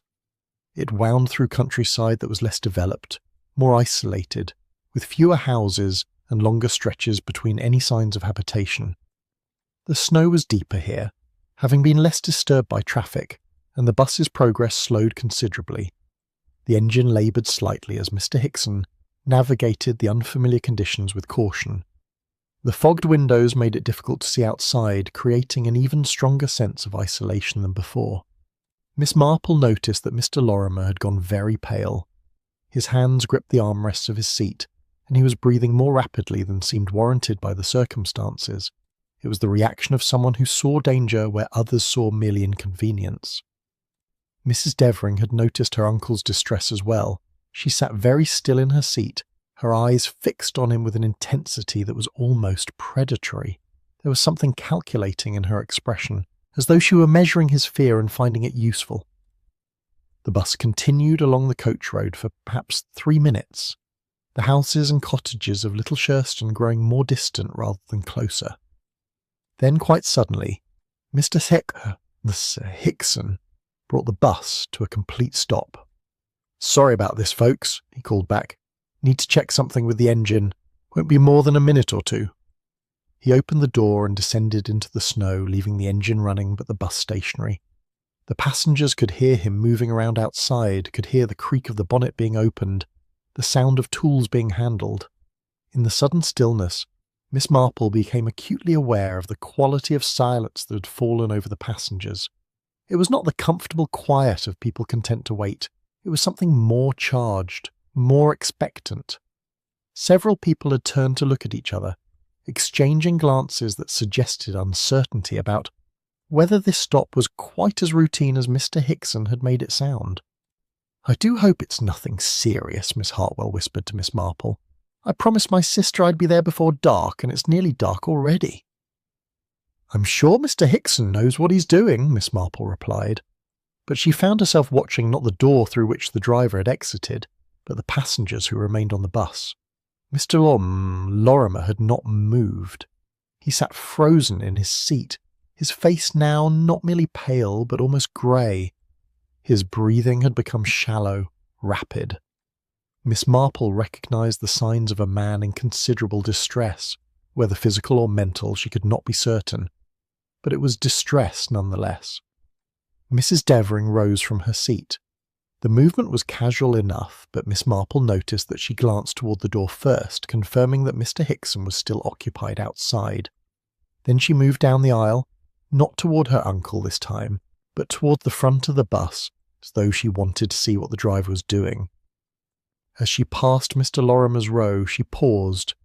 It was the briefest of pauses, perhaps no more than 2 seconds. But in that moment, Miss Marple saw her hand drop to her side, saw her fingers extend slightly toward the space beneath the seat where Mr. Lorimer's parcel rested. "Are you quite all right, Uncle Edwin?" Mrs. Devering asked, her voice carrying just the right note of concern. "You look unwell. Perhaps you should take your medicine now, rather than waiting until you get home. I'm sure Mr. Pemberthy would advise the same." Mr. Pemberthy, who swelled from his O's by the sound of his name, looked up with a startled expression. "What's that? Medicine?" "Oh, yes. Well, if Mr. Lorimer is feeling poorly, by all means he should take his medication as prescribed." "I'm perfectly fine," Mr. Lorimer managed through what appeared to be gritted teeth. "Please leave me alone." "If you're certain, though you really don't look at all well." "Does he, Mr. Garrett?" Mr. Garrett, thus appealed to, looked at Mr. Lorimer with what appeared to be genuine concern. "You do look a bit peaky, if you don't mind my saying so, sir. Might not be a bad idea to take something, just to be safe." "I said I'm fine," Mr. Lorimer repeated, his voice rising slightly. Several passengers turned to look, and he seemed to realize he had drawn unwanted attention. He made a visible effort to control himself. "Thank you all for your concern, but I assure you I'm quite well."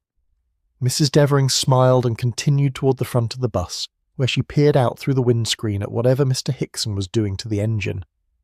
Miss Marple watched her go, then returned her attention to Mr. Lorimer. The man was trembling now, though whether from cold, fear, or illness, it was impossible to say.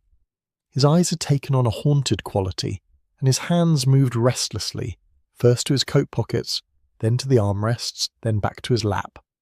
He was, Miss Marple thought, very near the breaking point. And then he did something that confirmed Miss Marple's worst suspicions. He reached down and retrieved his parcel from beneath the seat. His movements were jerky, uncoordinated, suggesting either extreme agitation or physical distress. He pulled the parcel onto his lap and began to examine it, his fingers running over the brown paper wrapping as though searching for something. His expression, when he found whatever he was looking for, was one of pure horror. Miss Marple leaned forward slightly in her seat, straining to see what had caused such a reaction. From her position at the back of the bus, she could not make out the details, but she could see that Mr. Lorimer's hands were shaking violently as he turned the parcel over, examining it from every angle. The brown paper wrapping looked undisturbed to Miss Marple's eyes. The string that tied it was still in place, knotted exactly as it had been when Mr. Lorimer first boarded the bus. And yet something had changed. Something had altered enough that Mr. Lorimer could detect the difference. Outside, Mr. Hickson closed the bonnet with a solid thunk that echoed in the still air. "All sorted now, folks," he called as he climbed back into the driver's seat, bringing a swirl of cold air and snow with him. "Nothing serious, just a loose connection. We'll be on our way in a moment." He settled himself behind the wheel, brushed snow from his coat and put the bus into gear. The vehicle lurched forward, and they were moving again, slowly at first, then picking up speed as the road widened slightly. But the atmosphere on the bus had changed fundamentally. The stop, brief though it had been, had created a moment of stillness, of suspension, during which something significant had occurred. Miss Marple could feel it in the quality of the silence, in the way certain passengers avoided looking at each other, in the tensions that now hung over everything like fog. Mr. Lorimer sat with his parcel clutched to his chest once more, but his grip now had a quality of desperation rather than mere protectiveness. His eyes darted round the bus, moving from passenger to passenger as though trying to determine which of them had betrayed him, which of them had done whatever had been done during that crucial pause in the journey. Mrs. Devering had returned to her seat and was gazing out the window with an expression of serene satisfaction. Mr. Garrett had put away his farming periodical and was sitting with his arms crossed, his face thoughtful. Mr. Pemberthy had dozed off again, oblivious to the drama unfolding around him. Dr. Mead was checking his watch once more, clearly impatient to reach their destination.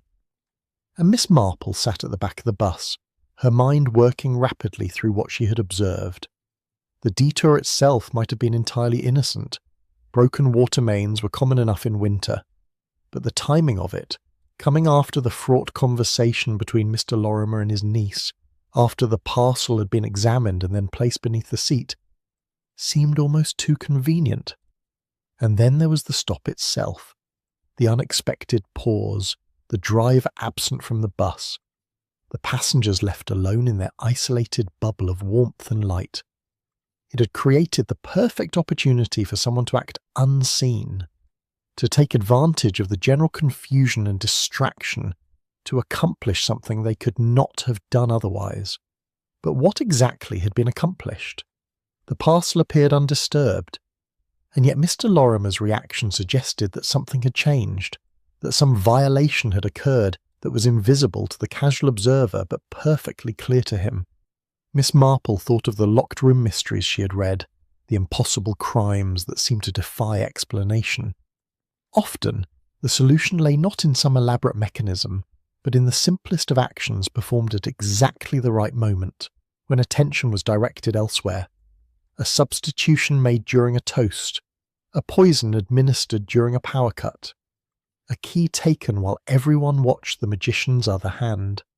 The bus continued through the snow, the lights of Little Shurston now visible again as they rejoined the main road. They would arrive in just a few minutes, and this journey would be over. The passengers would disembark, go their separate ways, return to their homes and their plans for Christmas Eve. But Miss Marple had the distinct feeling that for Mr. Lorimer at least, this journey was far from over. In fact, it might be entering its most dangerous phase. She folded her hands over her shopping basket and prepared to disembark at Gossington Hall. But her mind was already working ahead, considering possibilities and testing theories. Something had happened on this bus, something significant, something that might well prove to be a matter of life and death. The snow continued to fall, soft and relentless, covering everything in white. Chapter 8. The Ticket Punched Twice.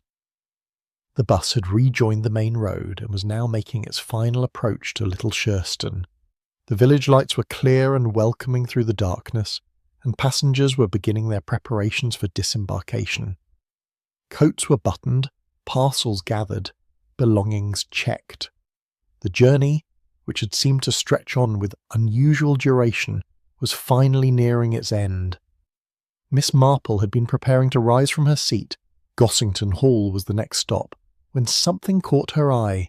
It was a small thing, the sort of detail that might easily have been overlooked by anyone not specifically trained by years of village observation to notice anomalies in the ordinary patterns of life. Mr. Lorimer had taken his ticket from his coat pocket. He was holding it in his trembling hands, staring at it with an expression that combined confusion with something darker, a dawning realization, perhaps, or confirmation of a suspicion. From where Miss Marple sat, she could not see the ticket clearly, but she could see Mr. Lorimer's face as he examined it, could see the way his fingers traced something on its surface, and could see the moment when understanding struck him with almost physical force. He looked up sharply, his eyes moving around the bus with renewed urgency. His gaze settled first on his niece, who sat with her back to him, apparently absorbed in watching the passing scenery. Then it moved to Mr. Garrett, who was reaching for his coat from the luggage rack above his seat, then to Mr. Pemberthy, still dozing peacefully, and finally, with a kind of desperate intensity, to the front of the bus where Mr. Hickson sat at the wheel. Whatever Mr. Lorimer had discovered on his ticket had shaken him profoundly. His already pale face had gone completely white, and he was breathing in short, shallow gasps that suggested either panic or the onset of some physical crisis. Miss Hartwell had noticed his distress as well. She leaned toward Miss Marple and whispered, "That poor man really doesn't look at all well. Should we ask Dr. Mead to examine him, do you think?" "Perhaps we should," Miss Marple replied. But even as she spoke, she was trying to work out what Mr. Lorimer had seen on his ticket that had provoked such a reaction. A bus ticket was a simple thing. Mr. Hickson punched them when passengers boarded, creating a small hole that indicated the fare had been paid. There was nothing complicated about the process, nothing that could possibly cause alarm, unless... And then Miss Marple saw it. Or rather, she saw what must have caused Mr. Lorimer's distress, even though she could not see the ticket itself. Mr. Lorimer had boarded the bus only once. He had paid his fare, received his ticket, and taken his seat. The ticket should have been punched once and once only. But something about the ticket in his hand suggested otherwise. The way he was examining it, turning it over, holding it up to catch what little light remained from the windows, these were the actions of a man who had found something unexpected, something that should not be there. His ticket had been punched twice. The realization came to Miss Marple with the clarity of a bell chime. Someone had handled Mr. Lorimer's ticket after he had received it.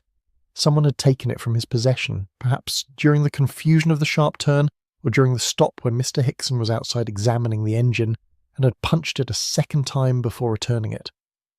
But why? What possible purpose could be served by such an action? Miss Marple's mind worked through the possibilities with methodical precision. In itself, a double-punched ticket meant nothing. It was merely evidence that someone had handled the ticket improperly. But if one considered it in context, If one thought about the parcel that Mr. Lorimer had examined with such horror after the stop, about the conversation concerning wills and inheritances, about the niece who had appeared after 7 years of estrangement, then the ticket became something more significant. It became proof of access. The ticket had been in Mr. Lorimer's coat pocket. Miss Marple had seen him place it there after boarding. To punch it a second time, someone would have needed to remove it from his pocket, handle it, and return it without his knowledge. And if someone could do that with the ticket, they could do it with anything else in his pockets as well. Keys, for instance, or a small bottle of medicine. The bus slowed as it approached the stop for Gossington Hall. Miss Marple gathered her shopping basket and umbrella, preparing to disembark, but her attention remained fixed on Mr. Lorimer, who sat clutching his ticket as though it were evidence in a criminal trial, which, Miss Marple reflected, it might very well prove to be. "Gossington Hall," Mr. Hickson called out, bringing the bus to a gentle stop. Miss Marple rose from her seat, made her way down the aisle, and descended the steps into the snowy evening. But before leaving, she turned back for one final look at the interior of the bus, at the passengers who remained aboard for the journey into Little Shurston proper. Mr. Lorimer sat frozen in his seat, the ticket still in his hands, his parcel clutched to his chest. Mrs. Devering had turned slightly and was watching her uncle with an expression that might have been concern but struck Miss Marple as something else entirely. The look of someone waiting for an experiment to conclude, waiting to see if the hypothesis would be confirmed. Mr. Garrett was pulling on his coat, preparing for his own stop, which would be the next one after Gossington Hall. As he did so, his eyes met Miss Marple's briefly, and she saw in them a quality of awareness that suggested he too had observed more than he was saying. The doors closed and the bus pulled away, carrying its remaining passengers into the darkness. Miss Marple stood for a moment in the snow, watching the red taillights recede, before turning up the drive toward Gossington Hall. But her mind was not on the pleasant evening ahead with Mrs. Bantry. It was on what she had witnessed on that bus, on the pattern that was now becoming disturbingly clear. Someone had accessed Mr. Lorimer's possessions during the journey. Someone had taken his ticket from his pocket and returned it, leaving evidence of their intrusion in the form of that second punch mark. And if they had taken the ticket, what else might they have taken? Or more ominously, what might they have left behind? The parcel, Miss Marple thought. That was the key to everything. The parcel that contained Mr. Lorimer's heart medication, the medicine he needed to survive. The parcel that had been placed under the seat, making it vulnerable during those moments when attention was elsewhere. The parcel that Mr. Lorimer had examined with such horror after the stop on the old coach road. Had someone substituted the contents, replaced genuine medicine with something harmful, or had they simply tampered with it in some way, adding something to the pills that would prove fatal when combined with Mr. Lorimer's condition? Miss Marple walked slowly up the drive, her feet crunching in the fresh snow. The lights of Gossington Hall glowed warmly ahead, promising hospitality and Christmas cheer, but she found herself thinking not of celebration, but of tragedy, of a man alone with his fears carrying home medicine that might no longer be safe, of a niece who stood to inherit if her uncle's new will was never signed, of opportunities taken and warnings unheeded. She thought of something that had happened in St. Mary Mead many years ago, when Mrs. Trout had taken ill after attending a church social. Everyone had assumed it was something she had eaten at the event. But Miss Marple had noticed that Mrs. Trout had taken her medicine just before leaving home, and had wondered if perhaps the medicine itself had been the problem. It had taken some delicate investigation, but eventually the truth had emerged. A well-meaning but dangerously incompetent neighbour had helped by adding herbs to Mrs. Trout's prescription, nearly killing her in the process. But this situation was different. There was nothing well-meaning about what had happened on that bus. Someone had deliberately accessed Mr. Lorimer's possessions, had handled his medicine, had left evidence of their intrusion. And they had done so knowing that Mr. Lorimer suffered from a serious heart condition, knowing that any tampering with his medication could prove fatal. The ticket punched twice was proof of intent. It demonstrated that someone had been close enough to reach into Mr. Lorimer's pocket, skilled enough to do so without immediate detection, and bold enough to take the risk despite the presence of other passengers.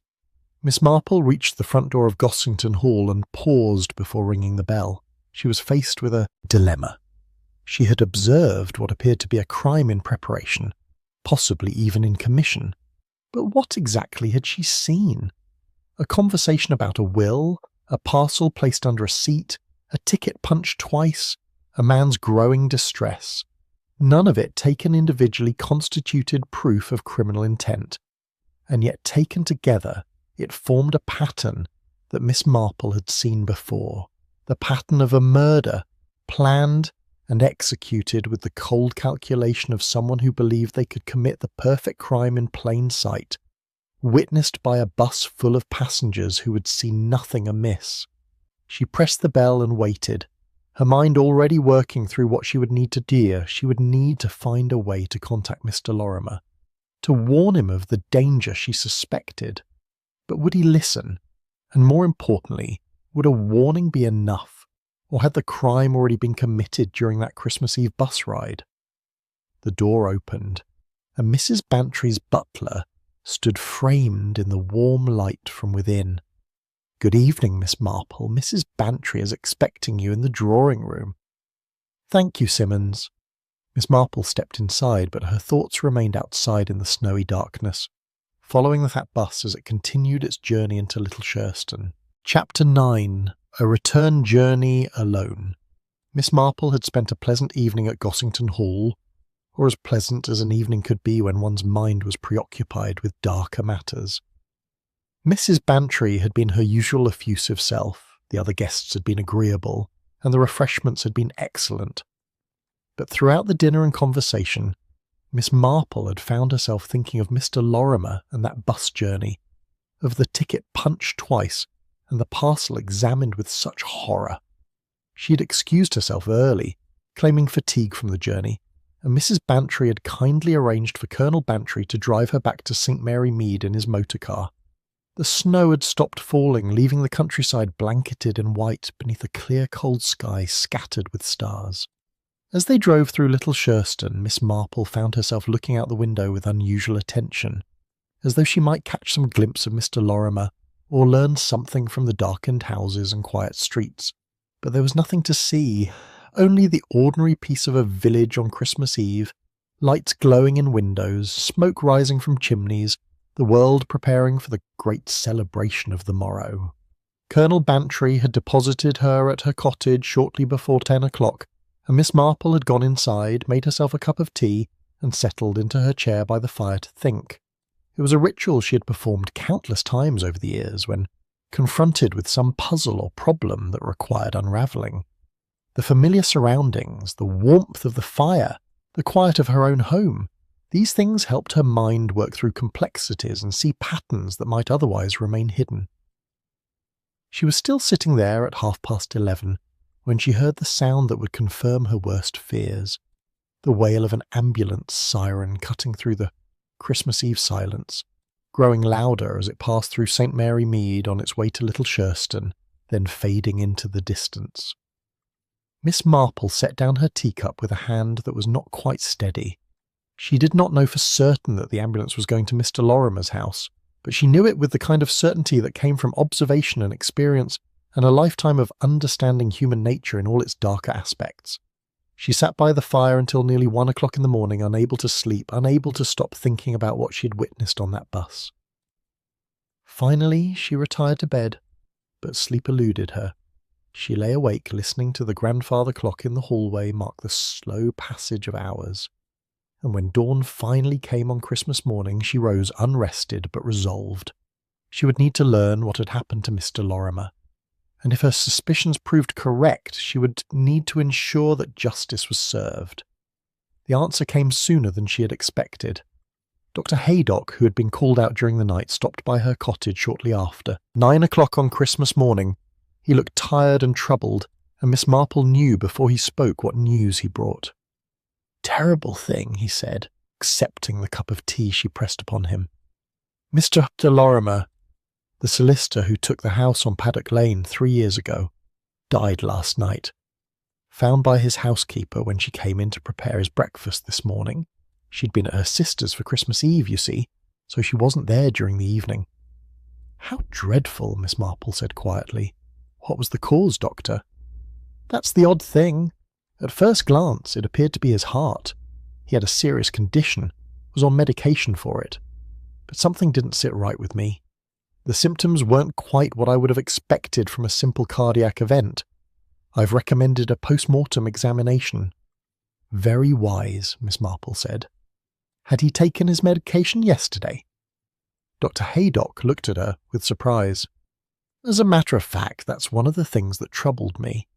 There was evidence that he had taken his evening dose, empty glass of water by his bedside, the pill bottle opened. But when I examined the remaining pills, something seemed off. I can't quite put my finger on it, but they didn't look quite right. Wrong colour, perhaps, or wrong size. I've sent them for analysis along with requesting the post-mortem. Miss Marple's hands tightened on her teacup. Doctor, I wonder if I might tell you something I observed yesterday. It may have bearing on this matter.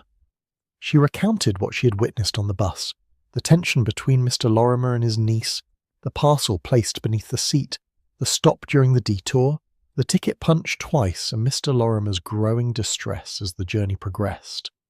Dr. Haydock listened with increasing attention, his expression growing graver with each detail. This is very serious, Miss Marple. If what you're suggesting is correct, if someone tampered with his medication during that bus journey, then we're talking about murder, not a natural death.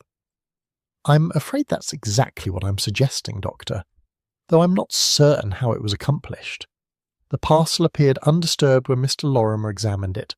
The string was still tied, the paper intact. But if someone had access to his coat pocket, if they took his ticket without his knowledge, they could have taken his keys as well. House keys, perhaps, or... Dr. Haydock paused, his face paling. Good God! He stopped at Pemberthy's chemist shop yesterday afternoon. I saw him myself. He picked up his prescription, a month's supply of his heart medication. If someone knew about that, if they followed him... They could have substituted the medicine before he ever boarded the bus, Miss Marple finished. Or they could have done so during the journey itself. Mr. Pemberthy was on the bus as well, you'll recall, as was Mrs. Devering, Mr. Lorimer's niece, and Mr. Garrett, who sat directly across from Mr. Lorimer and who had opportunity to observe everything. Dr. Haydock rose from his chair, his tea forgotten. I need to speak with Inspector Craddock immediately. This is a matter for the police. But Miss Marple, you must tell them everything you told me. Your observations may be crucial to establishing what happened. Of course, Doctor, though I must admit I'm not entirely certain of the mechanism yet. How does one substitute medicine on a crowded bus without detection? How does one access a parcel that appears never to have been opened? That, said Dr. Haydock grimly, is what we need to determine. But if there's one thing I've learned over the years, Miss Marple, it's to trust your instincts. If you believe something criminal occurred on that bus, then I'm inclined to believe it too. After Dr. Haydock had departed, Miss Marple sat once more by her fire, her mind working through the problem with renewed focus. The post-mortem would reveal whether Miss Lorimer had indeed ingested something toxic. The analysis of the pills would determine whether his medication had been tampered with. But what Miss Marple needed to understand was the how of it, the mechanism by which the crime had been committed. She thought about the journey, replaying it in her mind like a film she had watched with careful attention. The bus boarding, Mr. Lorimer taking his seat, not in his usual place but in the middle section, Mrs. Devering engaging Mr. Pemberthy in conversation, the parcel held tightly then placed under the seat, the courtesy offered and briefly accepted, the conversation about wills and inheritance, the detour and the unexpected stop. And then she thought about something else, something that had been nagging at the edges of her consciousness since the previous evening, but had not quite taken definite form. Mr. Pemberthy had been on the bus, Mr. Pemberthy, who had prepared Mr. Lorimer's prescription, who knew exactly what medication he was taking and in what dosage, Who would have known how to substitute something harmful for something beneficial? But Mr. Pemberthy had been dozing for much of the journey. He had been engaged in conversation with Mrs. Devering early on, but after that he had appeared to sleep. Appearances, however, could be deceiving. Miss Marple had known more than one person who had feigned sleep in order to observe without being observed, to create an alibi of inattention when in fact they were acutely aware of everything occurring around them. And then there was Mrs. Devering herself, the niece who had appeared after 7 years, just in time to prevent her uncle from changing his will, who had taken the parcel with such casual authority, who had engaged in that whispered conversation about inheritance and expectations, who had smiled with satisfaction when her uncle had discovered something wrong with his ticket. But could she have accomplished the substitution alone? Or had she worked with an accomplice, Mr. Garrett, perhaps, who had sat so conveniently across from Mr. Lorimer, and who had steadied the parcel when it slipped? Or Mr. Pemberthy himself, who had prepared the original prescription, and who would have had the knowledge and means to create something deadly disguised as something therapeutic? The more Miss Marple thought about it, the more she became convinced that this was not a crime committed by a single individual acting alone. It was too complex, too carefully orchestrated. The timing had been too perfect, the opportunities too neatly created. It suggested planning, coordination, multiple actors playing their assigned roles. A conspiracy, then, but how many conspirators? And what exactly had each of them done? Miss Marple rose from her chair and went to her writing desk. She took out a sheet of paper and began to make notes, listing everything she had observed in careful order. The timeline of the journey, the movements of the various passengers, the moments when attention had been diverted, the opportunities for access to Mr. Lorimer's possessions. As she wrote, a pattern began to emerge. Not the complete picture yet, but enough to suggest the outlines of what had occurred. She could see now how it might have been done, though she still needed to confirm certain details, still needed to understand the precise mechanism of the substitution.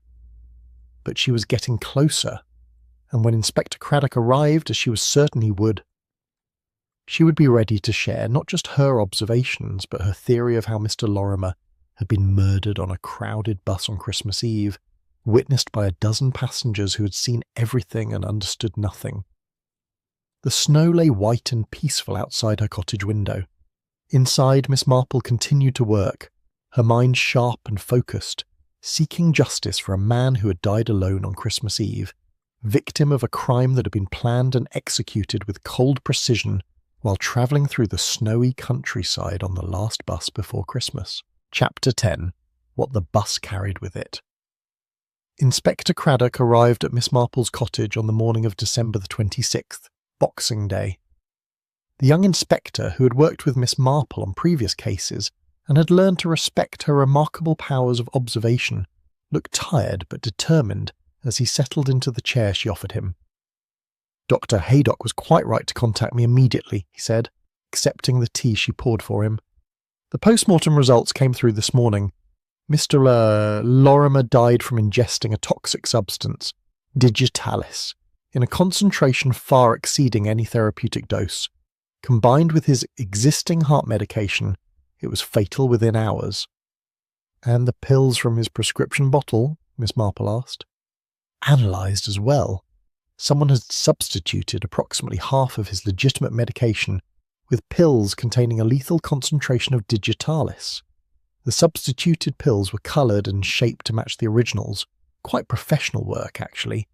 If Mr. Lorimer took his normal evening dose, he would have ingested enough to kill him, particularly given his compromised cardiac state."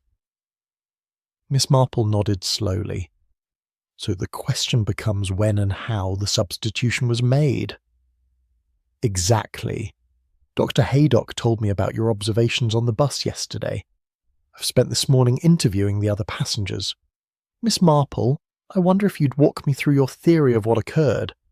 Dr. Haydock seemed to think you had formed some ideas."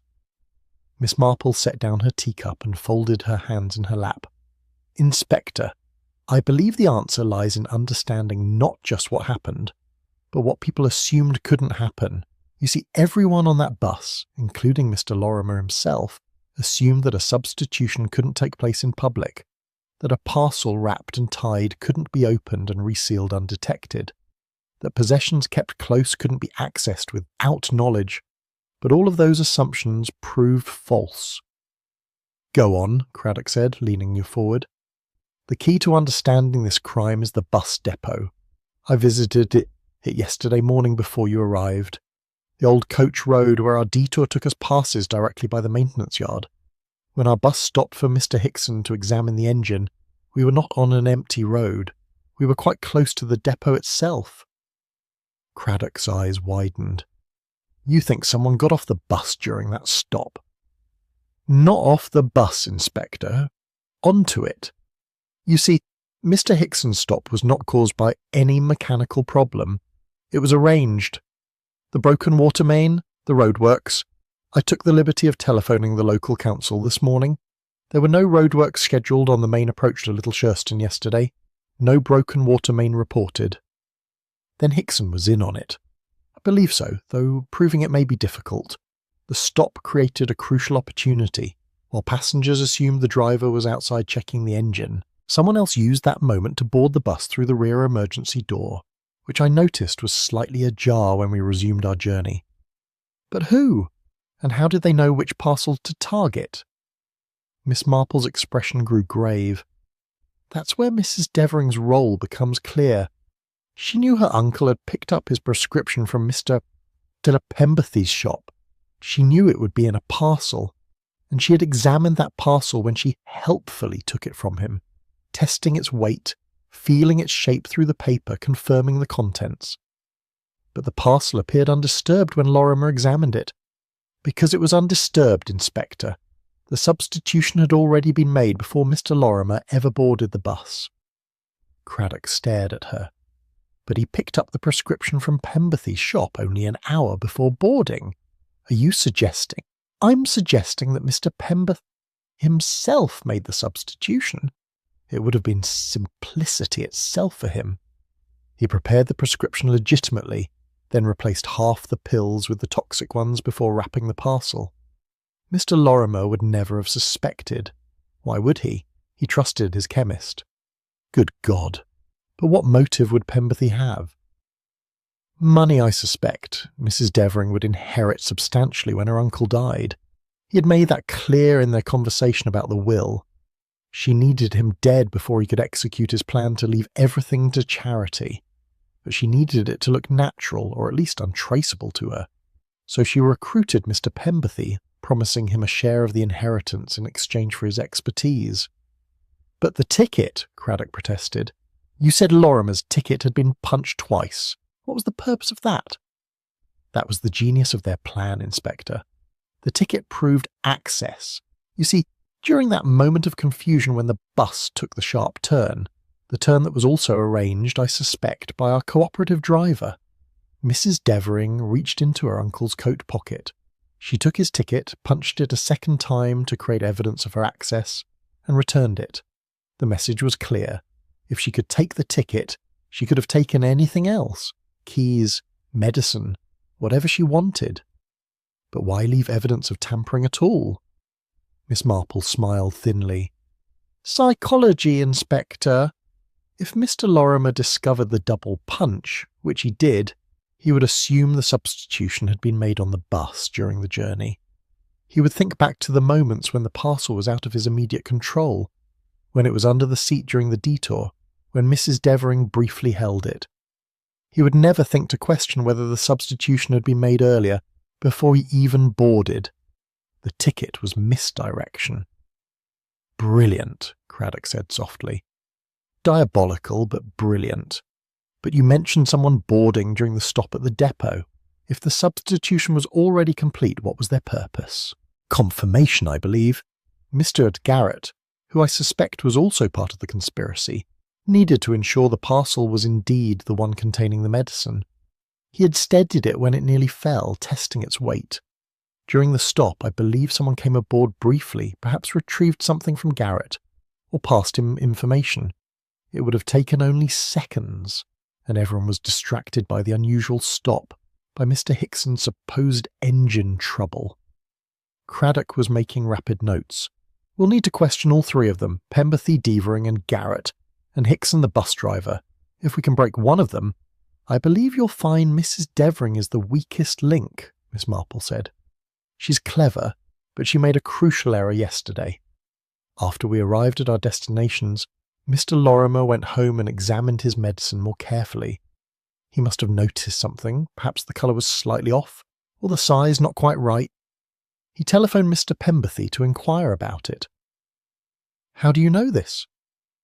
Because Mr. Pemberthy mentioned it when I visited him this morning, ostensibly to collect my own prescription. He was nervous, Inspector.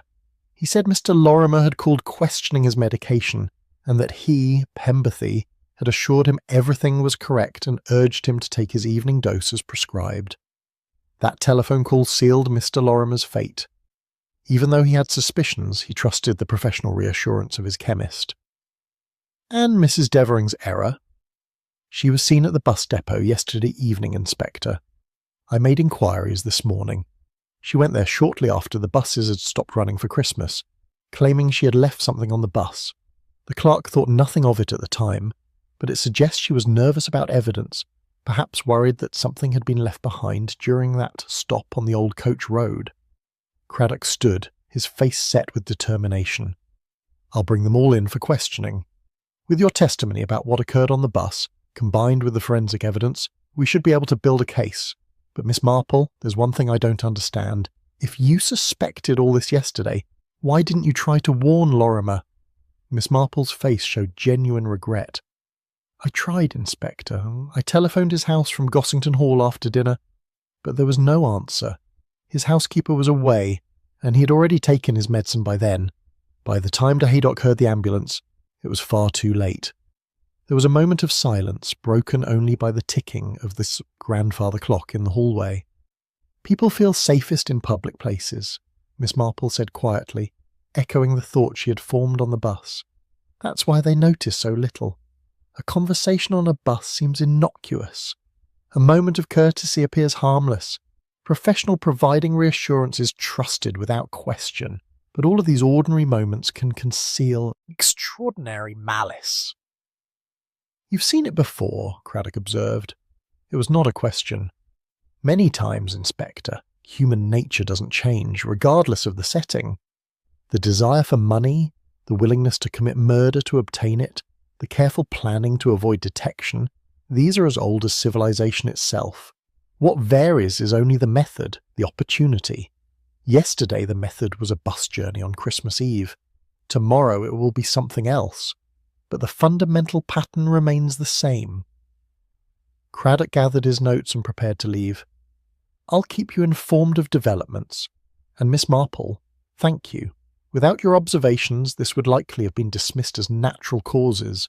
Lorimer's heart condition would have provided the perfect cover. That was precisely what they counted on, Inspector. But they failed to account for one thing. What was that? That an elderly lady who notices things might be sitting at the back of the bus, watching everything and understanding more than they could have imagined. After Craddock had departed, Miss Marple returned to her chair by the fire. The arrest of Mrs. Devering, Mr. Pemberthy and Mr. Garrett would follow shortly, she had no doubt. The evidence would be assembled, for the case built, justice served. But she found herself thinking of Mr. Lorimer, sitting alone on that bus, clutching his parcel, growing increasingly aware that something was terribly wrong, but unable to determine exactly what or how to protect himself. He had been murdered in plain sight, surrounded by witnesses, on a routine bus journey. The perfect crime, or so his killers had believed. But there was no such thing as a perfect crime. Miss Marple had learned that long ago. There were only crimes where no one had been paying attention. And yesterday, on that Christmas Eve bus ride, someone had been paying very close attention indeed. The fire crackled softly in the grate. Outside, the snow lay white and peaceful under the winter sky. And in St. Mary Mead, life continued its quiet, ordinary way, concealing, as always, depths of human nature that were anything but ordinary.